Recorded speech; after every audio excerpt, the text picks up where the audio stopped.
Hello and welcome to this art supply review. My name is James. I'm known as Fine Liner Nerd over on Instagram and now on YouTube. Today I am doing a review on really cheap art supplies. Recently I was in a shop in the UK called The Works and they sell really cheap art supplies, art crafts, puzzles, books. It's a really affordable shop and they have their own brand of paints called Broadmere. So I had to pick up this £6 set of watercolours. I mean, why wouldn't you?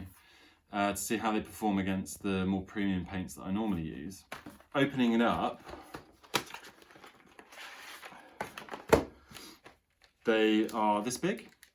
They're 20 millilitres big, as I said before, as opposed to the Cotman, which are 8.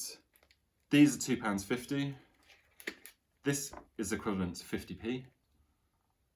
There is no pigment information on the tubes at all. This is going to be interesting. And the warning on the back says that the colours may stain.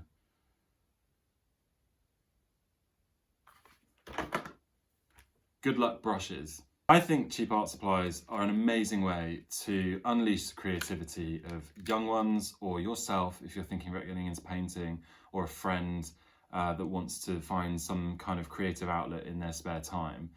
And for £6 you really can't go wrong, but does the quality hold up? I hope so, and that's what we're here to find out.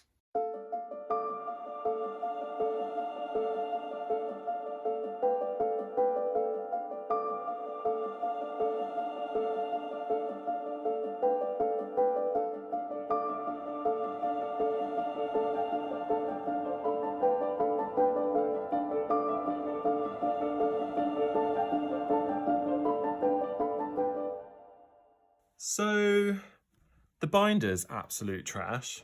It's like watered down acrylic. It's really streaky in the ultramarine blue especially. And the pigment doesn't spread.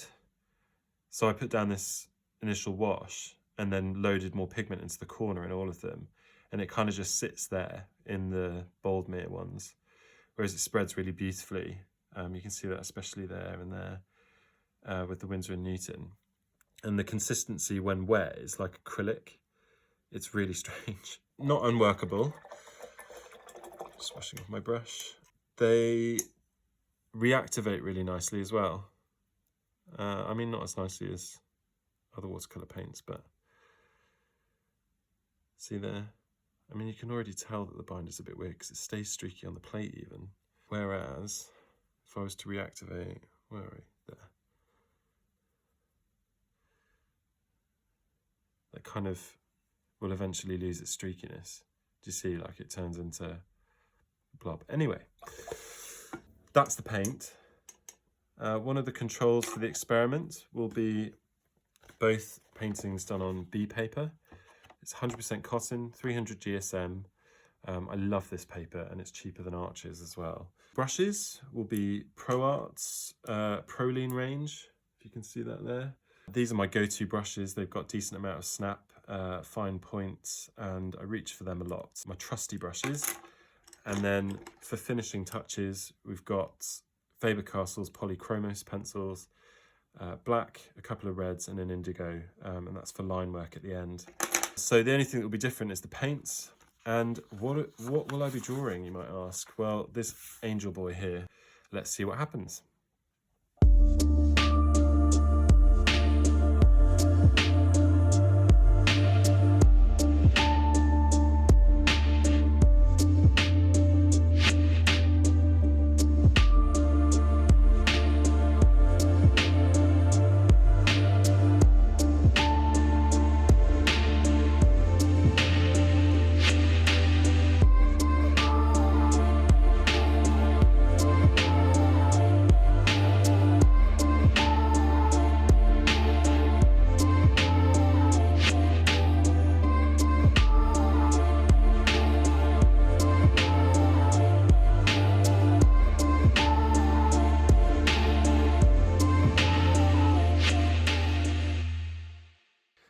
Right, so initial thoughts are, this actually washes really well, the Broadmere. You can see I've mixed the colours using primaries to achieve this particular skin tone.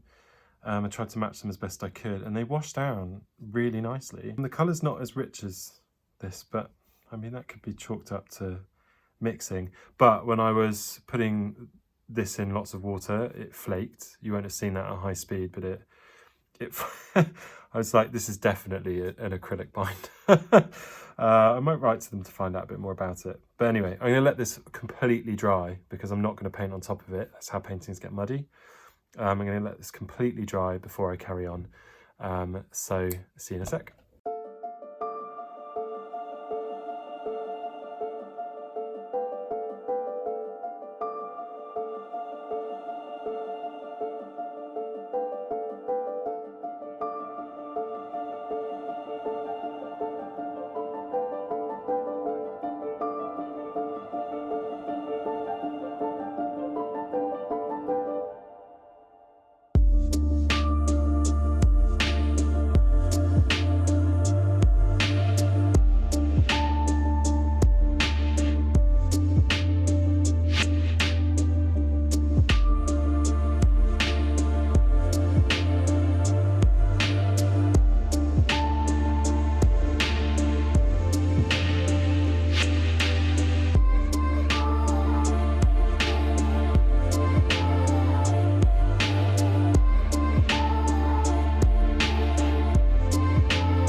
I am genuinely pleasantly surprised.